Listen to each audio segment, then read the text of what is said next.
Evo, ljeto je, toplinski valovi povremeno nas zapljusnu, ali kad su oni uobičajeni ljetni dani, visoke temperature, tjeraju nas jednostavno da osvježenje potražimo u vodi. Neko bira more, neko bira bazene. Mi ovdje imamo i Savu i Petnju. Kada su u pitanju kupanja u jezerima i na rijekama, što je ono na što posebno treba obratiti pozornost? Koje opasnosti zapravo vrebaju na takvim vodama? Pa znači, evo imamo ovdje poloj. Jedna od opasnosti je mutna voda, ne vidimo točno što je ispod vode. Sam tok rijeke, evo rijeka Sava je brza rijeka, nosi i sama ta slatkovodna voda zahtijeva iskusnije plivače, bolje plivače.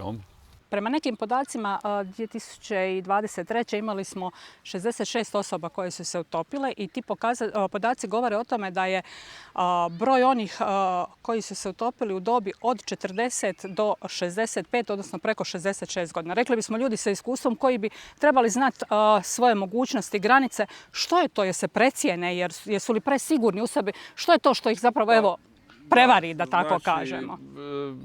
Postoji isto jedna mogućnost kod takvih osoba, njihove kronične bolesti.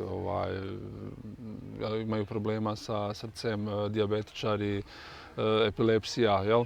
Tako da često promjene temperature tijela, kad se ulazi u hladniju vodu, znaju izazvati takve tegobe. Pa evo, recimo kod takvih osoba većinom taj uzrok.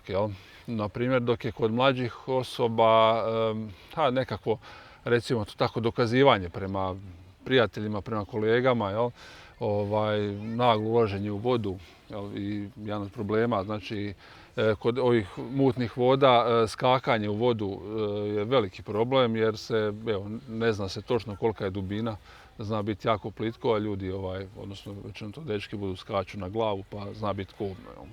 Vi ste spašavatelj. Sa kakvim situacijama ste se vi na terenu susretali kroz ove protekle godine kada je u pitanju ovo naše područje? Pogledajte, susrećete se stvarno sa dosta i nekad čudnih situacija.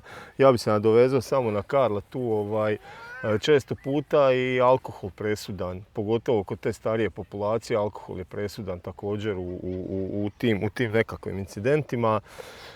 Mladi ljudi skaču, kao što je rekao Karlo, željni su dokazivanja, rijeke nose, rijeka Sava nekad i do metar u sekundi u jezerima. Ljudi zapravo vrlo često zaborave da kupati se u rijeci i jezeru nije isto kao i na moru, pogotovo na rijekama, one teku, nose. Pa zato o čem se radi, čak nije ni to što nosi, nego čak zbog situacije da su mutne, da se može zapetljati u podvodno raslinje, da su nekad su velike oscilacije u temperaturama, pogotovo u jezerima gdje imate površinski sloj koji je dosta topao zbog zagrijavanja sunca, onda imate termoklinu ispod koje je 10 do 15 stupnjeva niža temperatura nego na površini.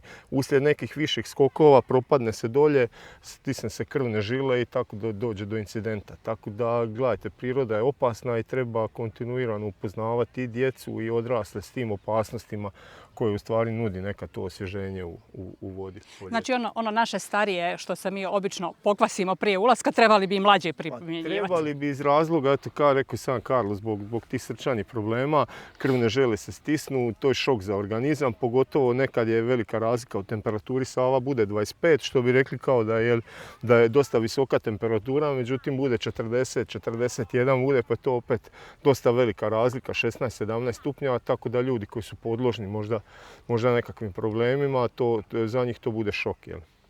Što nam je činiti ako uočimo da se neko utapa ili nam se učini da se utapa? Što mi kao promatrači možemo u tom trenutku učiniti, a da ne ugrozimo ni ono ko se utapa, ni samog sebe?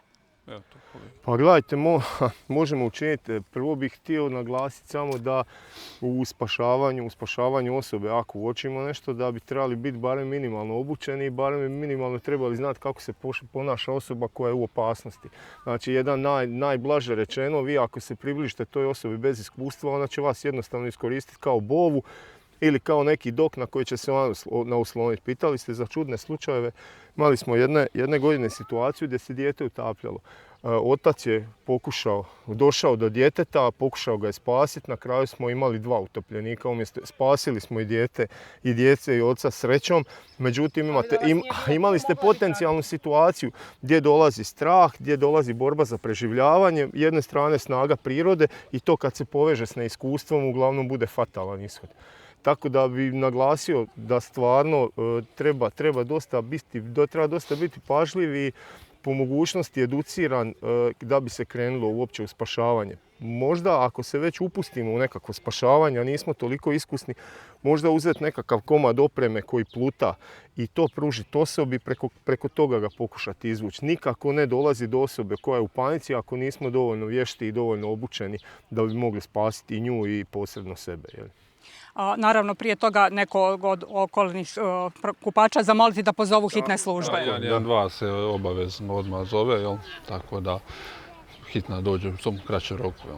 Postoje li nekakve udruge, stranice gdje se mogu pronaći ti savjeti? Provodite li vi nekakvu edukaciju građana, ne samo u smislu spašavatelja, nego i ovih nekih općih informacija koje bi svatko od nas trebao znati za tu prvu pomoć u nuždi? Pa evo ovako, HGSS osim što svoje članove educira, mi imamo dosta dobru službu spašavanja na vodi, radimo po licenci Rescue 3, Swift Water Rescue Technician i svake 2 godine se radi relicenca, znači na njoj se uči spašavanje na brzim vodama, između ostalog što i Sava.